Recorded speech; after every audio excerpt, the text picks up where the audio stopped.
I'm counting on gravity to kind of pull down the paint and give me a soft transition, very similar to what we executed in that tonal study.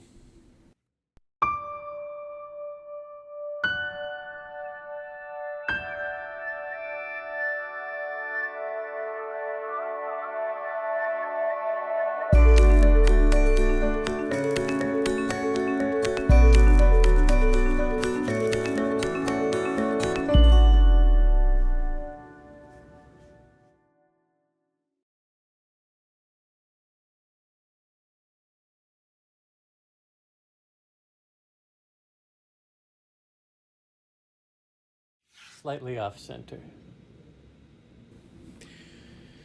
Well, starting off on our paper, I make a straight line down, little off center, as you notice.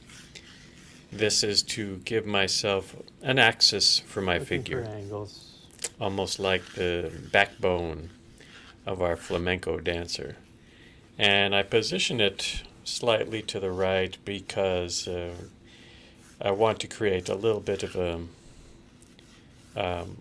imbalance in the beginning, and we'll counter that as we build in the background and add different tones or different colors to the background. Will counter the imbalance so that in the end we achieve a feeling of balance and unity, but we start by sort of creating imbalance to the right, and then later on we balance the subject by what we do on the left side. This sort of composition, approach to composition, very simple, avoiding symmetry to create more of an energetic composition. Even in such a sort of static pose, there's not great extension in this pose. It's a rather quiet meditative pose where the dancer's almost dancing for herself and slowly moving her hands, rotating her hands, placing them above her. Sometimes this pose would involve castanets, but in this case it's just simply open hands. In any case, that's the reason that I start slightly off center, is to create a little bit of tension, with the idea that we'll resolve that by placing something or a weighted accent or a luminous spot or a little bit of contrast to the left side to counter that. And now you see me looking for the major lines of the figure. Very important one is the hips, which are not in complete align with the line of the blouse, but basically yes, and a little bit of bend on the skirt towards the inner knee, so that we get the feeling that that leg is coming slightly forward. And we'll double down on that when we start to place tonality into the dress itself. We'll bring that forward.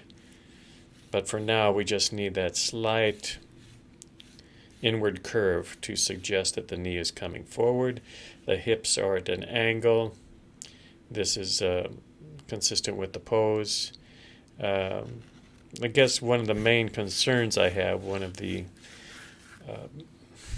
things that I'd like to avoid, is letting it get too big, letting the pose get too big so that it feels not proportionate to the space. I think that's one of the things that creates the feeling of calm in this particular painting, is to have a good balance of space and figure, to feel there's plenty of space around so that the figure doesn't feel like it's trying to break out of the paper. At the same time, it doesn't feel too small. So getting a good proportion is one of the main concerns I have as I lay out the drawing. And of course, I'm very keen on getting good proportion, or as good as I can get. And so that's why I'm starting with these bigger shapes, the bigger shapes of the hips, the shoulders, um, the lower legs, the extended arms, the head, and finally coming down to the smaller parts of the hand, the features on the face, the nuances in the fabrics.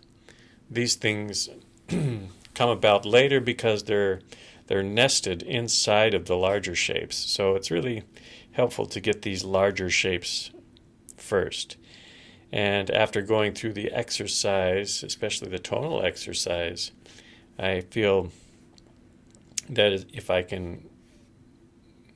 can come to a good rendering of the arms above the head, that the light and shade will help me a lot to make it a good image. So that's where I'll be spending a little more time, is in placing the arms above the head, looking for the angles, looking for the proportion as best we can.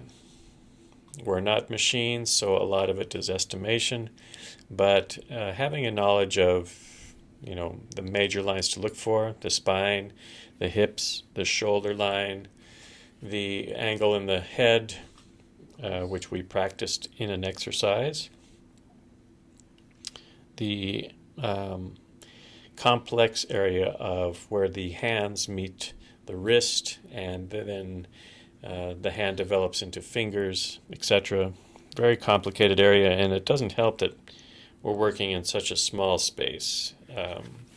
The hands that we did in our exercises were a little easier simply because they were larger. So this will be a little difficult, plus we're painting around the hand.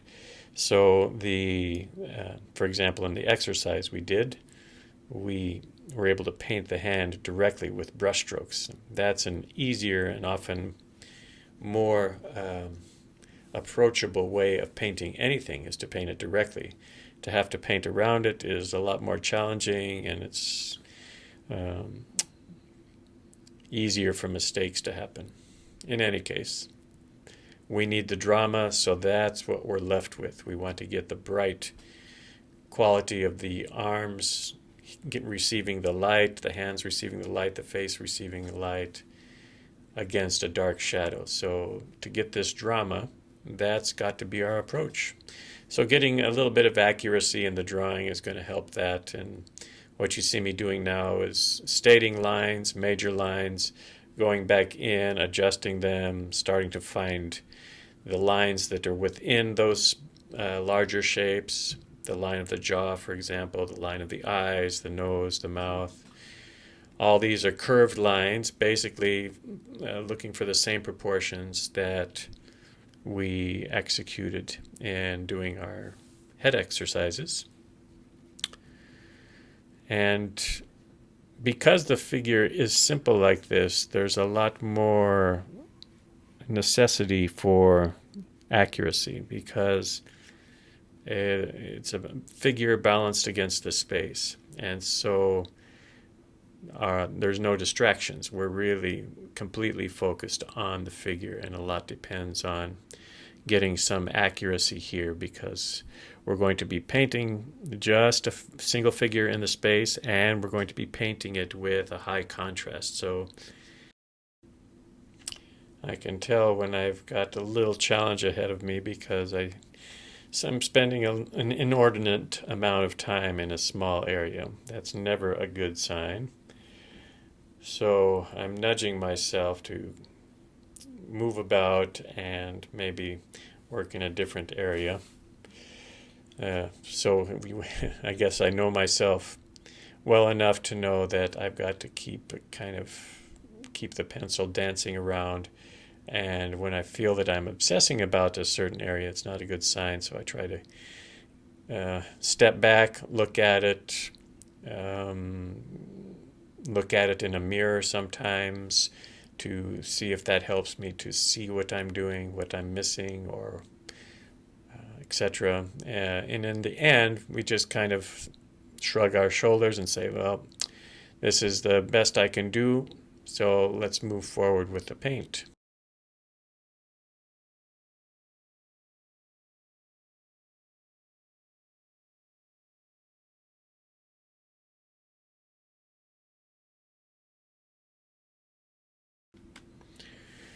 Now we're going to start to apply our first washes. And we've given some thought as to what we want to do in the first stage. Basically, I want to establish some of the lighter values in the arms and the upper part of the body with the yellow ochre, a bit of the cad orange red that I like to use. And I'm doing it as positively as I can with brush strokes. I'm trying to avoid this habit that we all have of filling in. And even though my lines are strong, you see that I'm really trying to do it with brush work. The brush is sort of skidding over the paper. There's some dry brush in effect here, so we are leaving some of the white of the paper. And I continue with this yellow ochre, start to carry it down, and gradually I'm going to be moving that same yellow ochre outward into the space, which is, in the long run, it's going to be a very warm painting, so having yellow here, especially in this first wash, is helpful. And when I'm working in this area, this small area here, I'm conscious of the whites. I'm conscious of the edges of some of the shapes, and I'm just leaving them as is. Even if I, intend to return and eliminate the whites, I preserve a few to keep and make the decision later whether to let them remain throughout the course of the painting or to eliminate them altogether. Here we're adding a little bit of burnt sienna to that, darkening it up a bit, a little more intense yellow ochre as well. And now we get into some of the cerulean. And all this is done wet into wet, so you can tell I'm just dipping the brush in the color.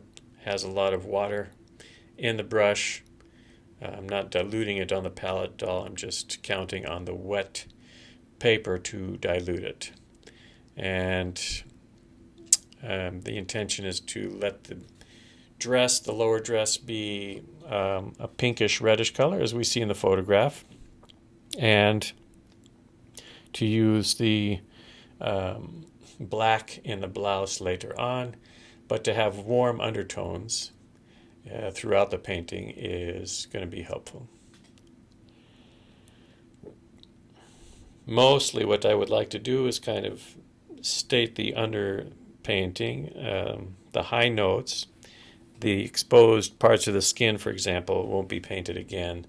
They'll just remain these yellow colors, red colors, but most of the painting is going to get a second wash of deeper color.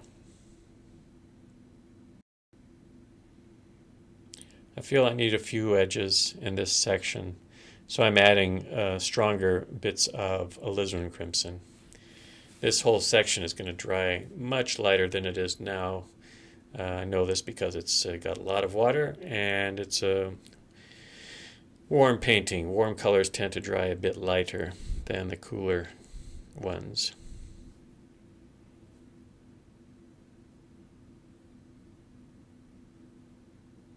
Well, we're just kind of fudging around now. We don't want to do too much more. Most of this painting, most of the work is going to be in the second wash. We make use of this underpainting, but I try to just keep it kind of free and let the color splash about. Hopefully I get some inspiration from this and I can move forward in the second stage.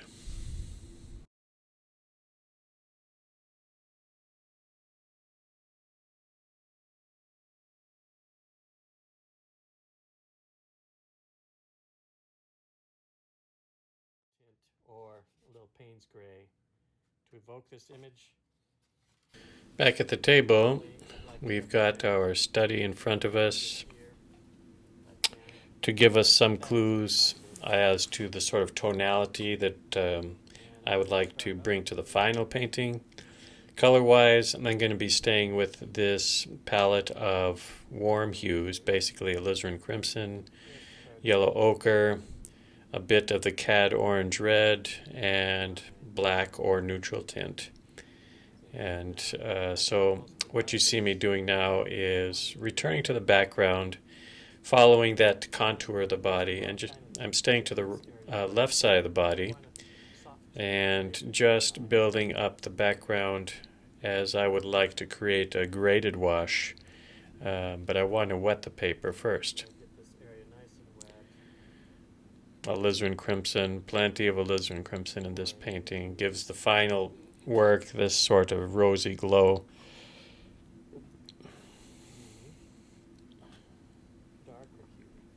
And once we have the area very wet, we can start to add some real strong darks. And I'm going to be using neutral tint and alizarin crimson, trying to work up a consistency to the paint that's very stiff, not quite out of the tube, but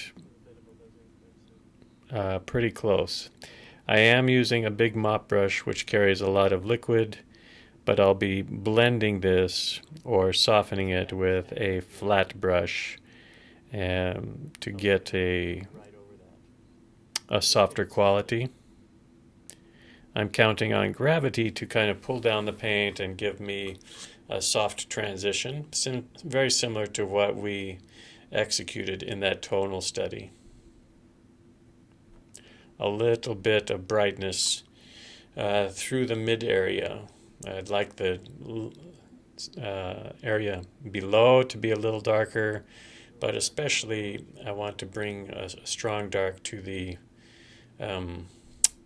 area up above, the hands, the arms, the upper body, the head, almost as dark as possible. So I'm building up midtones right now, knowing that I'll return with some strong darks later on. And the goal here is to get sort of a flow to the background so that we don't feel anything really jumping out at us, kind of a smooth transition from this dark tone to a lighter tone down below. And black neutral tint is difficult because it looks very dark going on, but as it dries, it lightens quite a bit. So I'm trying to overestimate as I build in the paint consistency and trying to accommodate for that fact that it is going to get quite a bit lighter. I am hoping that the quality of the paint keeps softening and eventually they kind of reach each other, and that pink that's through the midground gets a little bit grayed down. But while I'm waiting for that to happen, now what you see me doing is returning to the right side. The figure is placed in such a way that we can almost paint one side first and then the next side, which technically makes this sort of application much easier.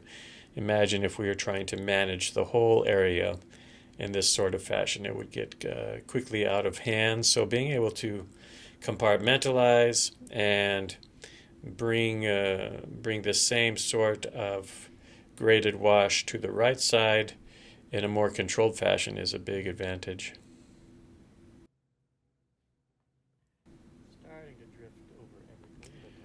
For artists, visual artists, the art of flamenco is really excellent because there's such an expression made with the hands. The hands are a very important part of the dance. The fabrics, the costume also is a very important part that allows for a lot of fun stuff, when you're playing with color or the light unfolds and this sort of thing.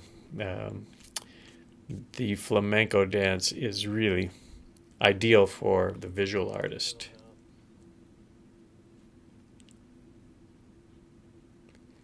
Also gives us an opportunity to work on the darker side and play with this sort of dramatic light that they create on the stage. We can do that in our painting. And of course, we're working primarily from our imagination and a sense of what will look good. We can do some research to discover ways to use an effective background, but essentially we're kind of painting based on our imagination. And this is where the tonal study becomes so useful having worked through that study, I can see in front of me the sort of qualities that I like. And no matter what color I'm using, I can bring that to the painting. So I've solved a piece of the puzzle with the tonal study. And now I'm trying to solve the second piece of the puzzle, which is to realize this soft gradation with a more colorful execution.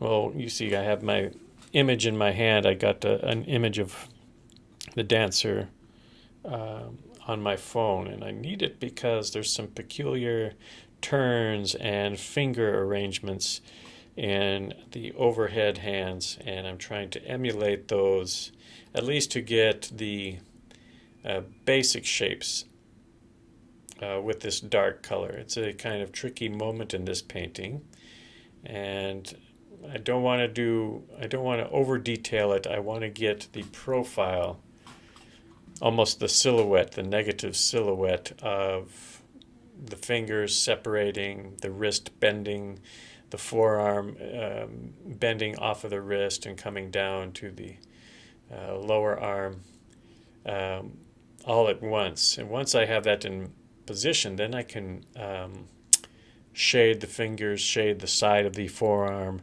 do other things that make it more realistic and more effective for this painting. But this is particularly a difficult part in the painting. So you see me working with a small brush, dark paint, trying to get those shapes of the hands as best I can. The drawing is helping me out, but a lot is left to placing strokes in a way that creates the bend at the joints that I need. We're working in simple colors, so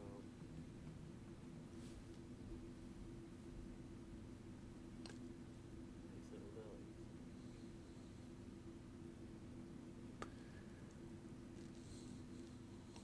lilies. Doesn't hurt to have a little bit of flamenco music in the background. We found that out in our weekly meetings when we used to meet with this dancer in the studio. Having a little background music of the genre not only helped us to paint the painting, but really helped the dancer to find the right pose. And so that's often how we started, was to just turn on the radio, listen to some flamenco guitar or a singer with some percussion, and very quickly she found her rhythm. She started to move, and when she got a good pose, she would stop. A lot of these poses are classical. In other words, they're repeated many times throughout any one dance. This is one of those poses. And so we would see this often in her repertoire.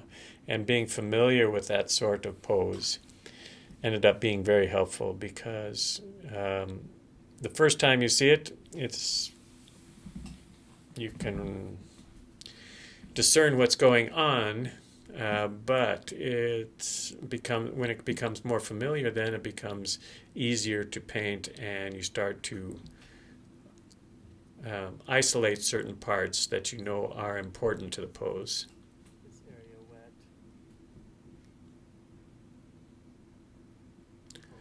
So here I'm carrying the background into the dancer's hair, into her sleeve a little bit. So there's sort of a blending going on here. And since I'm wetting this area, I'm going to be doing a similar sort of gradient. I'm going to carry some of that strong dark behind the arms, behind the head, and let it come over to the right side of the body.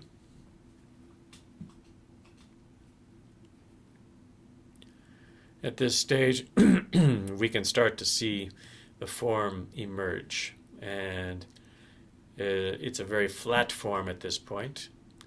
We have to kind of trust that we can manipulate that, and what I'm going to do is just stay with this background until I feel it's far enough along that I can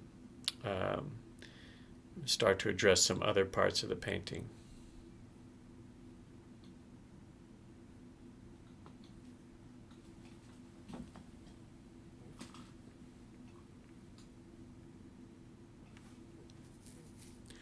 And I feel rather good about the hands. The hands and the forearms. They feel natural to me, simple at this stage, and a little bit floating off of the body. But I feel like I can solve that problem when I start to paint the blouse of the dancer.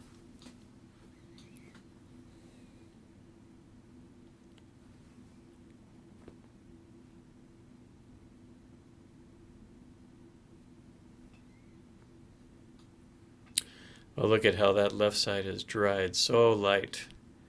At one stage, it was quite dark. We have the line that we need of the hips, the extended arm, the form and the dress. We have that basic line, but we need to do a little more work, I feel, in the background because it's gotten too flat. I don't want to touch it now because it's in between being wet and dry. So if I added any pigment or water at this point, it would simply create a cauliflower. So I have to stay on the right side and concentrate my work on what's happening in the areas that are dry.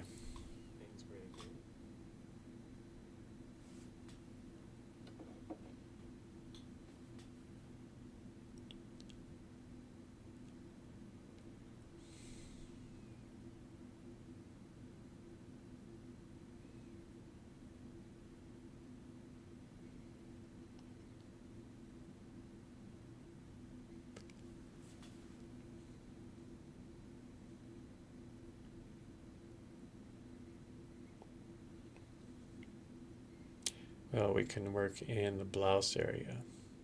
I have my small brush, and notice how I'm painting it in sort of an aggressive manner. I'm trying to avoid just filling in. I'm very cautious or careful, concentrating on leaving bright spots, bright hard edges where I need them. As they come across the front, as they run up the arms, as they border on the background too. I'm leaving just a little bit of pink there so that we get a little division between the background and the blouse. And it's not uncommon to see an illuminated edge like that on stage because the lights are often tinted. They're coming both from above and from below. And so to see a little bit of illumination on the figure in this way is not unnatural. For us, it's practical because we keep the paint dry. We use a nice hard edge here. Bringing it down across the hips and across that forward knee, so that now we get a nice feeling of movement with that dark tone, don't we? It's kind of riding up the blouse and then passing to the background and behind the arms. So we're really isolating the light areas a little bit more. Plenty of alizarin. Look at that rich red. That's going to kind of be the color that I'm looking for in the finished work, is I want that red to be the mother color, really appearing everywhere in the painting. These are some important strokes. These are folds that we see typically on the costume in the lower third of the dress, a kind of ruffled, flowing edge of fabric.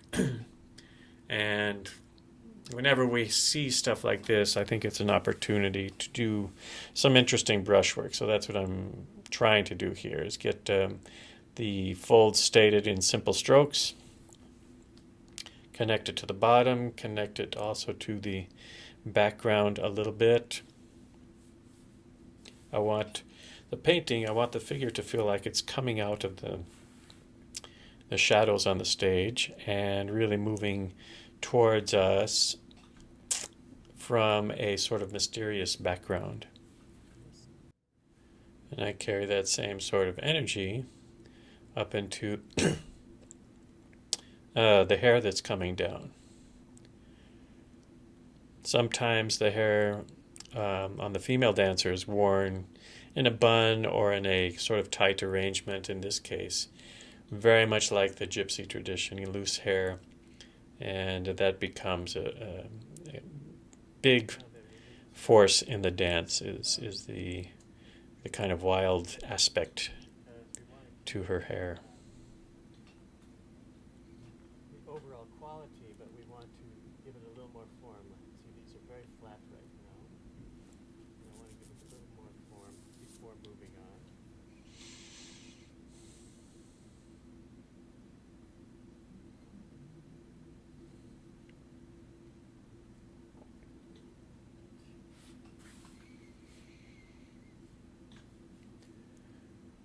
Biding time here.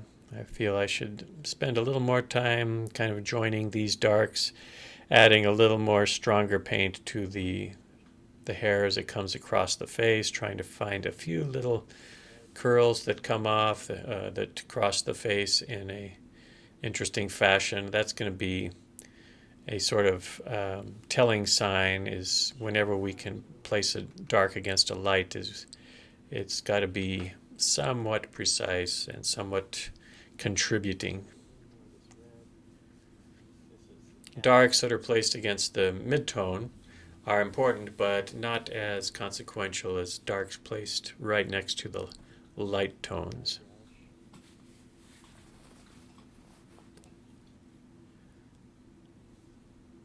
These are some important strokes. Shadows under the forearm, under the wrist. I vary the color a little bit to get some brightness here, trying to state this as simply and as directly as possible.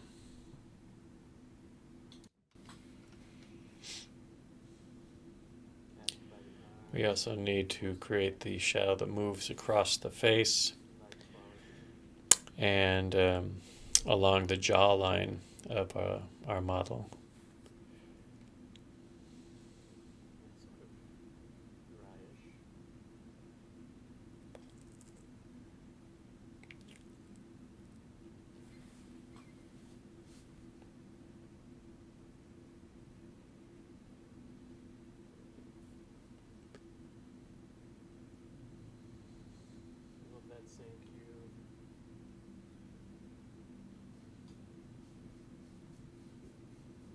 Same basic colors of yellow ochre, a little bit of that cat orange red, just to give it a slightly rosier feel.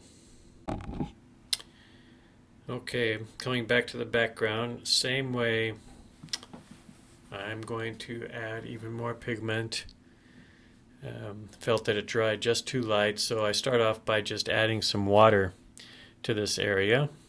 Not too much. I'm not saturating it. In fact, I'm using that flat brush, which takes much less water to the page, and just starting to loosen the paint a little bit, and now mix up plenty of alizarin and plenty of the neutral tint into a wet page. So it should be moving downward.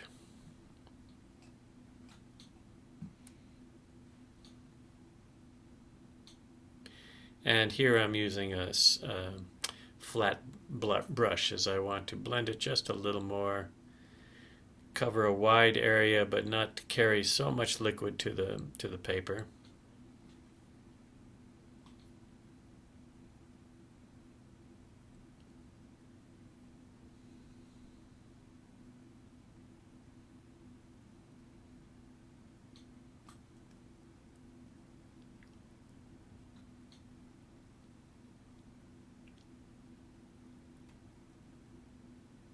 And at this point, I feel more confident in what I'm doing, where I'm placing the edges, and how I'm building up the qualities of the background, because I can see everything in relation to the body. In the initial painting, it's kind of guesswork where we have an idea and we're shooting for it. Here we can be a little more judgmental and thoughtful about the relationship of this dark to the figure. That red added to the neutral tint makes a big difference, so we're going to try and brush in a little bit more of that.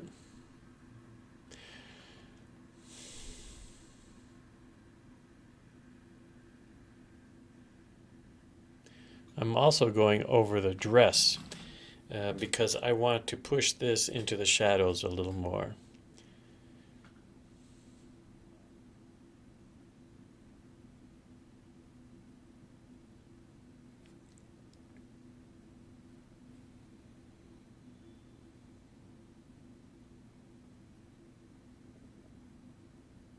Since we're working from imagination, we don't have to be precise. In fact, we're tempted to be more expressionistic with the application of this background. I want to see some edges and some in and out, and not just a plain flat background, but some dancing light as well as a sense of some shadows moving upward in the painting.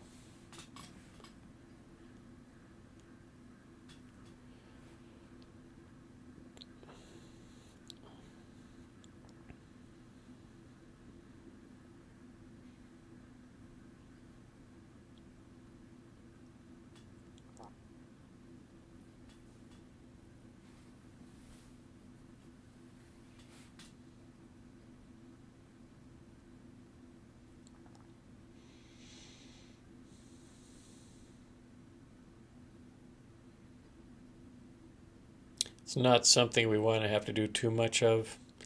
In other words, if returning to an area with another wet wash, we can do it. We are doing it, but we don't want to have to continually go back and adjust. So I'm going very strong here, and I'm pretty confident that it's going to dry in a fashion that accommodates the pose, and it's going to basically leave us with the same sort of feeling as our tonal study, which is what I'm after.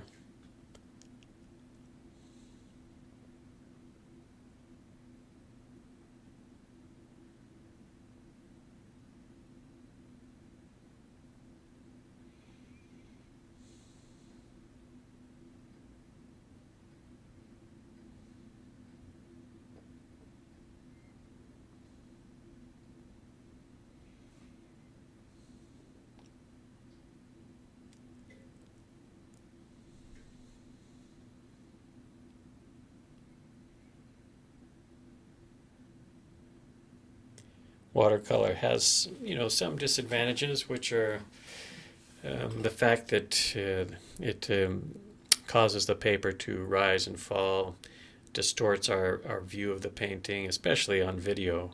It's really hard for you to see what I'm seeing, especially on the right-hand side. There's a glare there and a lot of up and down movement. It's not as broken and disjointed as it looks now. There's a little more harmony on the right side, but you can't see that. I can see that.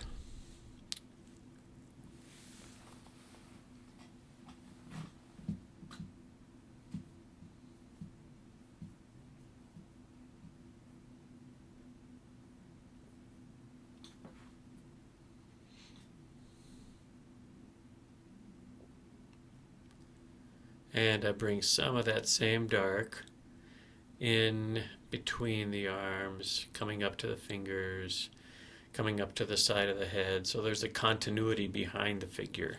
That's one of the main things that we want to achieve in this, is even though we're painting it as two different washes, we want it to feel continuous. a simple palette, a similar application, and that is going to make it do what we want to do.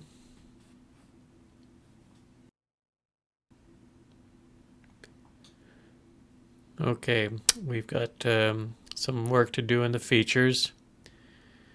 I'm going to try and keep this to a minimum. It's a small area. I want to get an expression of the curvature of the mouth, a little darkness on the upper lip, a sense of the nose coming in above that, and then an eyebrow and a closed eye, and not much more than that. Maybe a little more color on the side of the face and under the chin as well.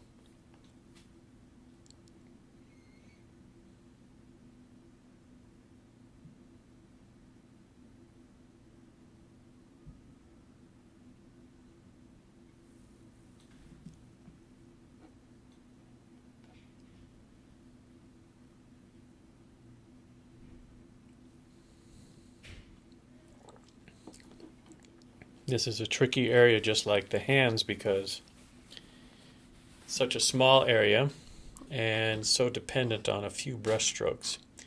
So we have the shape basically correct. We have the shadow moving across the face correct, the hair coming down the side.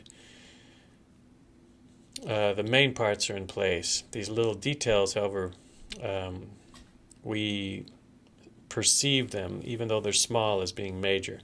So getting some simplicity, some calligraphic effect to the eyebrow, to the nose, to the upper lip is what I'm trying to achieve.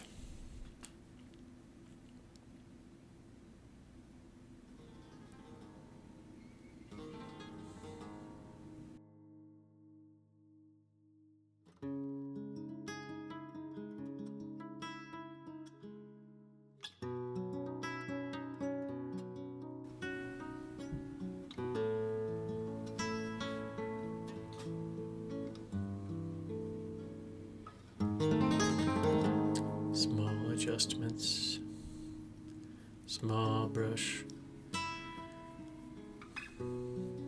It's almost better to wait overnight and meditate on what you want to do at this point, because everything has a strong bearing and there's a nice balance at this stage.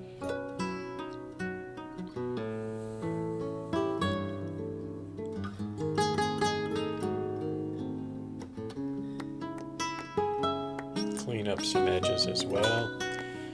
Well, you see the role these whites play that we left in the blouse.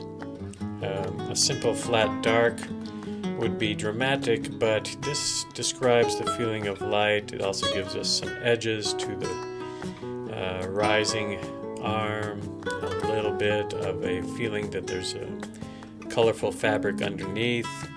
So it works out that these little left whites play an important role in the finished painting. I feel it's more lively than if it had been painted a solid color black. You can see the red coming through the underpainting, the first part of the painting that we did, coming through the dress, the background, the ochre hues, you can see those coming across on the face, the chest, and the forearms. So that's what I meant by the high notes, these left pieces that are the brightest parts of the painting, and we paint those early, and then we balance the mid-tone, we balance the darks against those.